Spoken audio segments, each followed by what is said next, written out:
طيب فاكرين مؤمن وسنة المحمر والمشمر اللي من حلاوتها انا كنت ممكن اسافر لها بلاد؟ عندي ليكم خبر حلو، انه بعد تعب سنين وعشان دايما كان بيراعي ربنا في اللقمه اللي بيقدمها للناس، ربنا كرمه وفتح مصمت في قلب البلد وعازم اسكندريه كلها على اجمد اكله ممكن تاكلها انت واصحابك في جوع نص الليل. فتعالى بقى في السريع احكي لك على المصمت الجامد اللي فتح في محطه الرمل قدام مول الفلك على طول. يعني معانا الطبق مشكل فيه كل ما تشتهي نفسك في الحياه بقى، ضره، طحال، كل الحاجات دي. عندك الممبار، عندك المخ، لكن الجديد بقى بالنسبه لي بعيد عن الطواجن اللي هنجربها كمان شويه هو الكبده، وعايز اقول لكم ريحتها جامده قوي. عندك هنا الصدوق ده انا فاكره المره اللي فاتت كان جامد. هنا معانا طاجن لحمه بالبصل، بس اللحمه دايبه ازاي، 100 بصل كويسه.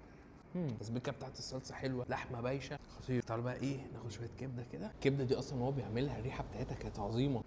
احي على الصدوق كده، لا بجد بجد تحفه. انا ممكن اجي مخصوص والله عشان اكل الكبده وصدق بس. وشويه الكوارع كده ونقوم حاطينها على الفته.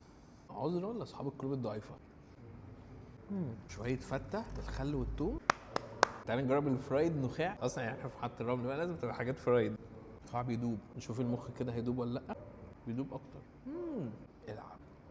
تعالي بقى نعمل السندوتش المثالي. هنجيب العيش ونقسمه بالنص كده ونحط اللسان مع الذره مع الفشه والطحال. تقفل بقى السندوتش كده وتخش على الطحينه كده.